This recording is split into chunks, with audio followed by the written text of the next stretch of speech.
जय हिंद दोस्तों, मेरा नाम है आरफा नबील और आज हम पढ़ने जा रहे हैं किसान, जमींदार और राज्य। पार्ट 8 है ये आपकी पुस्तक भाग 2 का।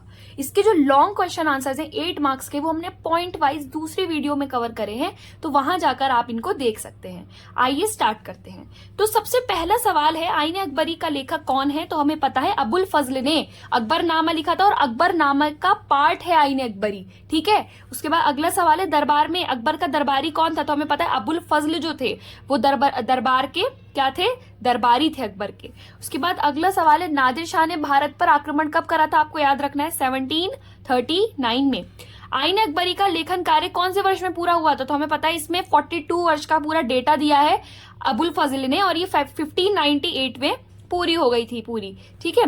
मुगल काल में किस धातु के सिक्कों का अधिक प्रचलन था? हमें पता है चांदी का, क्योंकि व्यापार, जब मुगल साम्राज्य व्यापार करता था तो ज्यादातर जो उसको सामान मिलता था बदले में, अपने सामान के बदले में, वो मिलती थी चांदी। तो इतनी चांदी इकट्ठी हो गई थी तो उससे क्या बनाए थे? धातु के सिक्के बना लिए थे। ठीक है। ऑटोमन साम्राज्य का संबंध हमें पता है कहां से था? तुर्की से। बहुत इंपॉर्टेंट। ठीक है। उसके अगला सवाल है, मुगल काल में राजस्व की सचमुच वसूली गई राशि को क्या कहते थे? हासिल कहते थे। और निर्धारित राशि को क्या कहते थे? जमा कहते थे। ये बहुत आपको अच्छे से याद रखना है। उसके बाद आपका अगला सवाल है, मध्यकाल में जमींदारों की विस्तृत व्यक्तिगत जमीन क्या कहलाती थी? जो जमींदारों की अपनी जमीन होती थी उसको हम बोलते थे मिल्कियत, है ना? हमें पता है मिल्कियत बोलते हैं इस चीज को, कि हमारी मिल्कियत है, हमारी जमीन है। अहोम राजाओं का संबंध कहां से था? असम से। पंजाब का मुगल कालीन व्यापारी कबीला था, आपको याद रखना है, लोहानी। उसके बाद 18वीं सदी में बंगाल के जमींदारों तथा लोहारों और सुनारों के बीच में जो सेवा विनिमय होता था, तो उस प्रथा को क्या कहते थे? सेवा विनिमय। ठीक है। सर्विस का जो एक तरीके से सिस्टम चलता था वो क्या था? तो आपको याद रखना है जजमानी उसको बोलते थे। पंचायत का मुखिया कहलाता था, क्या कहलाता था पंचायत का मुखिया? मुकद्दम या मंडल। हमें पता है पंचायत मुगल काल में बहुत इंपॉर्टेंट अपना रुतबा रखती थी। क्या करती थी वो? आपके गांव के फैसले लेना, बड़े बड़े जाति व्यवस्था को देखना, ये सारी चीजें देखती थी। आगे पढ़ेंगे हम। मुगल काल में सामूहिक ग्रामीण समुदाय का एक घटक था। तो एक सामूहिक ग्रामीण समाज कौन कौन मिलकर बनाता था? खेतिहर किसान होंगे उसमें, गांव का मुखिया होगा और एक होंगे आपके पंचायत। इन सबको मिला के क्या बनता था? एक सामुदायिक ग्रामीण समाज बनता था।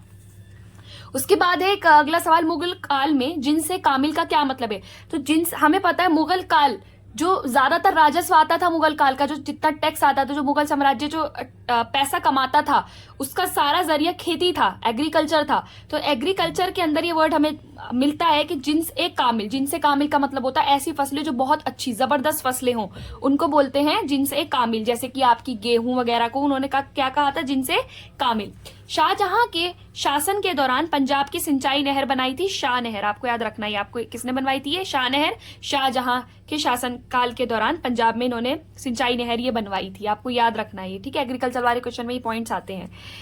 16 से 17 शताब्दी में गांव में लगभग कितने प्रतिशत लोग रहते थे? तो 85% लोग हमें पता है गांव में ही रहते थे, शहरों में तो कम ही रहेंगे। अकबरनामा में कितनी जिल्दे हैं? तो आपको याद रखना है अकबरनामा में 3 जिल्दे हैं। ठीक है। अकबरनामा का सबसे महत्वपूर्ण भाग कौन सा है? तो हमें पता है अकबरनामे का सबसे महत्वपूर्ण भाग जो है वो है आईने अकबरी। उसके बाद अगला सवाल है, अबुल फजल ने आईने अकबरी को कितनी बार संशोधित किया? तो देखिए अबुल फजल जो थे वो प्रामाणिकता के प्रति बहुत ज्यादा सचेत रहते थे, उनको बहुत एक्चुअल डेटा पसंद था एक तरीके से। तो उन्होंने उसको 5 बार संशोधित का मतलब होता है चेंज करा। ठीक है। तो 5 बार उसमें चेंज करा, बार बार उसमें चेंज करा, ताकि वो एक एक्चुअल बुक बन सके, एक ऑथोराइज्ड बुक बन सके। उसके बाद अगला सवाल है, खुद कास्ट कौन होते थे? तो खुद कास्ट, कास्ट मतलब किसान। तो ऐसे किसान जिनके पास अपनी जमीन होती थी वो खुद कास्ट कहलाते थे। और पाही कास्ट कौन होते थे? ऐसे किसान जो दूसरों की जमीन पे जाके ठेके पे काम करते थे, या फिर जानबूझकर भी, कई बार अपनी जमीन होते हुए भी। तो अगर आपकी जमीन पे ज्यादा टैक्स लग रहा है तो कहीं और जाके किसी और की जमीन पे खेती करते थे, तो उनको बोलते थे पाही कास्ट। ठीक है। उसके बाद अगला सवाल है, चचर भूमि क्या होती? तो 3 या 4 वर्ष तक जो जमीन खाली रहती थी उसको क्या बोलते थे? चचर भूमि कहते थे। तो ये हमने कुछ सवाल देखे, कुछ एमसीक्यूज देखे। इसकी देखिए कुछ लॉन्ग क्वेश्चन आंसर्स आपको दिख रहे होंगे यहाँ पर लिखे हुए, कि महिलाओं का क्या रोल है। ठीक है। और 16वीं 17वीं शताब्दी में कृषि का क्या रोल था। तो ये हमने पॉइंट वाइज बहुत सिंपल पॉइंट्स कवर करे हैं, ये आप दूसरी वीडियो में देखिएगा।